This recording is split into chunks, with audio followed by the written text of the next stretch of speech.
कायद-ए-आजम जिन्होंने पाकिस्तान बनाया था उनका क्या किरदार था? क्या कायद-ए-आजम पर किसी ने इल्जाम लगाया 1 रुपए की करप्शन का? क्या अल्लामा इकबाल पर किसी ने 1 रुपए की करप्शन का इल्जाम लगाया?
करप्शन की आपको बात बताऊं कि पिछले साल पूरे मीडिया ने पाकिस्तान की पॉइंट आउट किया कि जी सितंबर 30 को इंडिया ने चुनाव का पानी रोक लिया।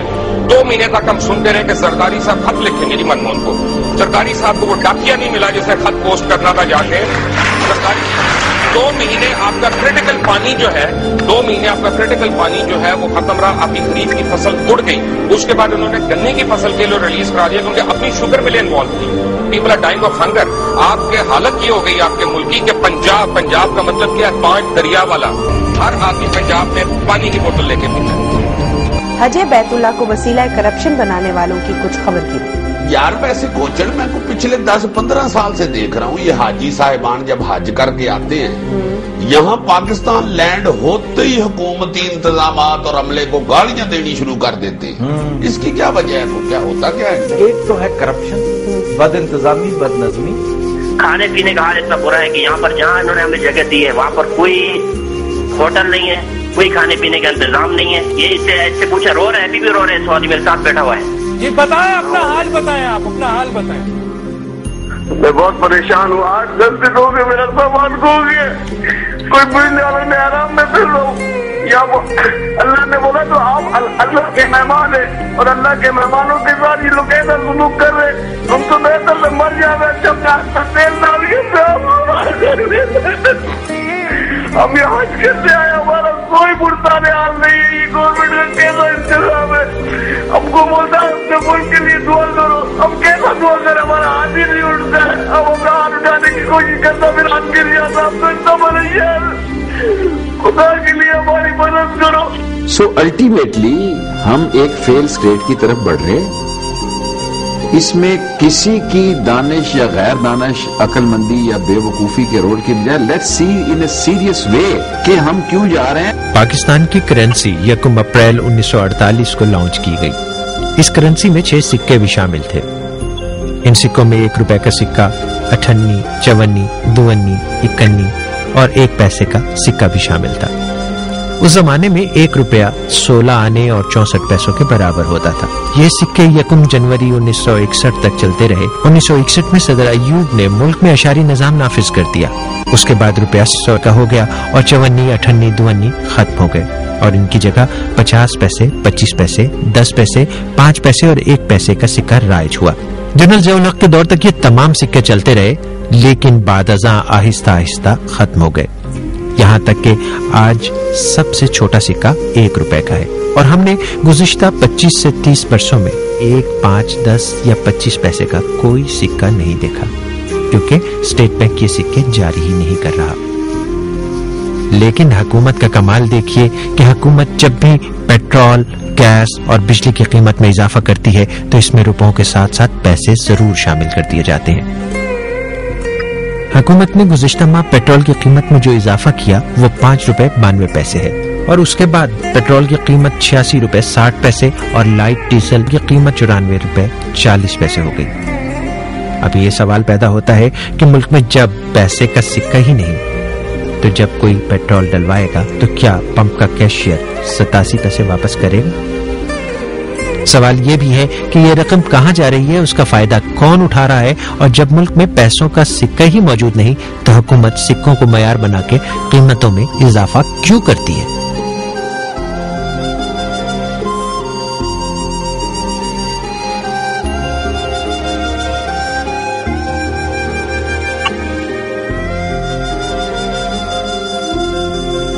मैंने तकरीबन 3 साल काम किया है गवर्नमेंट का, मुख्तलिफ शोबों में काम करता रह गया हूँ। अस्पताल में भी काम किया है, मुख्तलिफ कॉलेजों में भी काम किया है।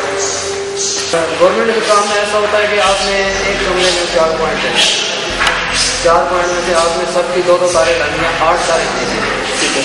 8 तारों की जगह आप 2 तारें लेके आते हैं, पीछे 4 तारें आप पीछे लुक कर देते हैं और आगे सिरे पे आके आप जो है ना 8 तारें शो कर देते हैं इतने टुकड़े जोड़ के।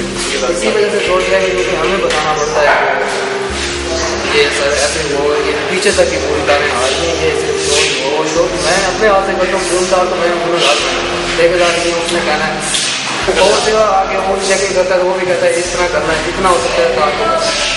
और बॉक्स वगैरह जो है वो भी 2 क्वालिटी के चीज़ें भी, हर चीज़ 2 क्वालिटी की लगती है, उसकी सारी जिम्मेदारी हमारे साथ है।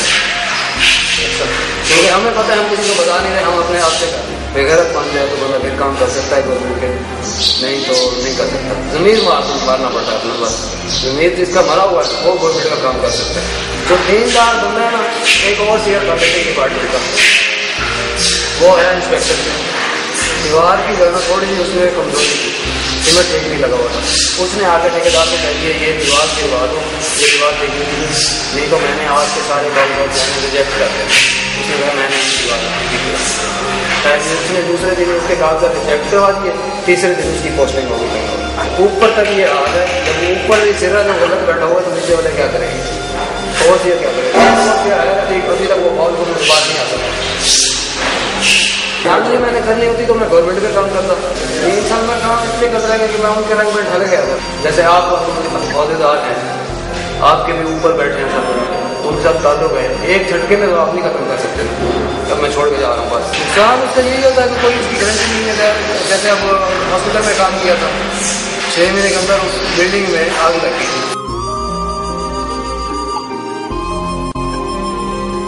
तो ये फरार तो यही चल रहा है, यहाँ से पानी वगैरह डाल लेते हैं, समझे, पीछे से भी डालते हैं। जो मिठाइयों पे दूध देते हैं ना, वो खोआ मारते हैं, वो भी आगे वो दूध वाले के साथ बेईमानी कर लेते हैं। और बगैर बेईमानी के तो ये दूध का कारोबार चल भी नहीं रहा। बर्फ डालते हैं, वो दूध खराब होता है। यार क्या करें, बर्फ तो डालना पड़ेगा, दूध खराब हो जाता है। और गुजारा होगा तेरा 2 किलो से हुआ, वो लालच के मारे 7-8 किलो बर्फ डाल देते हैं उसमें, तो लेने वाले को आगे मिलता नहीं, वो भी खुशी से फिर लेते हैं। क्या करें यार, मजबूरी है, लेना तो पड़ रहा है ना। पाउडर वगैरह भी इसमें दूध में मिलाते हैं। एक और बेईमानी है, पीछे से वो किलो की नाप लेके जाते हैं और आगे फिर वो लीटर से देते हैं। दूध की क्वालिटी पे वो क्रीम से ज्यादा फर्क पड़ता है, उसमें मलाई भी नहीं आती। फिर ऐसे करते एक मिसाल है, तेरे पास 1.5 मन दूध है, 20 किलो की क्रीम निकलवा ली और उसमें मिक्स कर दिया। अच्छा मिक्स कर दिया, वो रवा मिला के चला देते हैं। जो गाय का दूध है ना, ये पतला होता है, और भैंस का है जो ये गाढ़ा दूध होता है। भैंस का भी मिला देते हैं, बकरियों का भी मिला देते हैं। यहाँ से तो फिर भैंस का रेट अलग है, गाय का रेट अलग है, बकरियों का अलग है। आगे जाके फिर वो एक ही रेट चलता है उनका। पीछे भी मिलावट कर रहे हैं, जो दूध दे रहे हैं, दूध वाला लेके जा रहा है, फिर आगे जाके फिर दूध वाला भी मिलावट कर रहा है, फिर होटलों पे जा रहा है, होटल वाले फिर वो कर रहे हैं, लस्सी बन जाता है वो। अच्छा एक जगह मैंने दूध लगा, वो प्रोफेसर था, मैं खालिश दूध लेके गया ना, उनके बच्चों को हवा हजम नहीं हुआ। दूसरे दिन गए कि भाई हम तो दूध नहीं लेते। मैं क्यों? मुझे पता नहीं इसमें पाउडर मिला क्या चक्कर क्या, हमारे बच्चे को तो हजम नहीं हुआ, पेट खराब हो गया। मैं क्या रात दूसरे दिन फिर ऐसे ही करा, आधा किलो 2 किलो में आधा किलो पानी डाल के लिया। वो कहने लगे भाई दूध सही था। मैंने कहा भाई आधा किलो के पैसे में नहीं लेता, और ये रख लो, दूध है तो ये है, कल से तुम इसमें पानी खुद मिला लिया करोगे।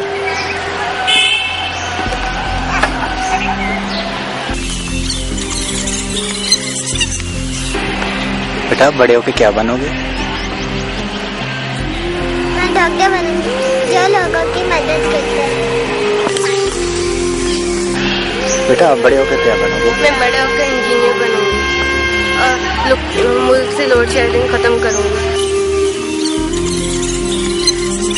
मैं बड़े होकर आर्मी में जाऊंगा और मुल्क की हिफाजत करूंगा।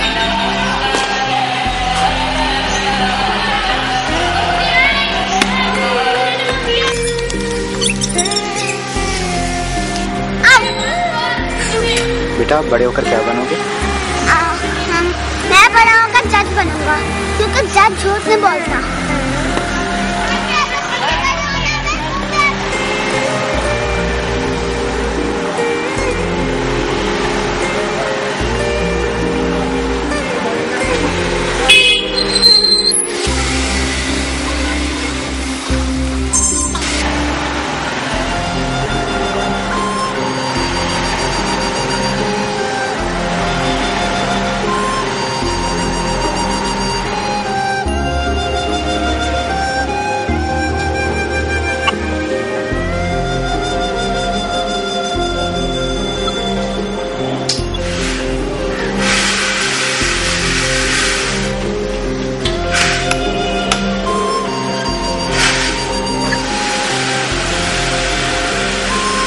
बेटा पापा घर पे हैं? नहीं अंकल, वो पहले से मैं घर पर नहीं हूँ।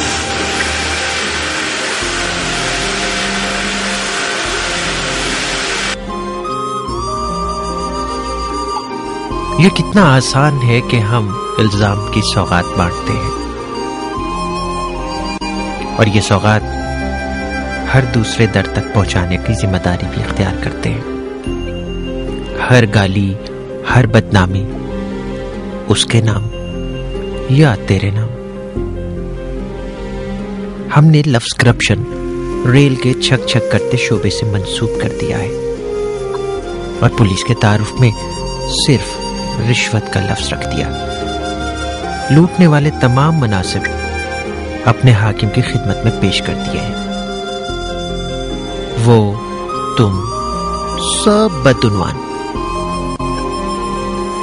शायद मैं अपना नाम भूल गया हूं या शायद मेरे पास सिर्फ यही मनसब है कि ये सौगात मैं तमाम लोगों में तकसीम करूं। मैं दुनिया का पहला सच था, लेकिन मैंने अपने घर से सीखा कि कह दो पापा घर पे नहीं है। मैं बड़ा होकर जज बनूंगा क्योंकि जज झूठ नहीं बोलता। मुझे अपना घर ठीक करना है जहां मुझे ये न कहना पड़े पापा घर पे नहीं है।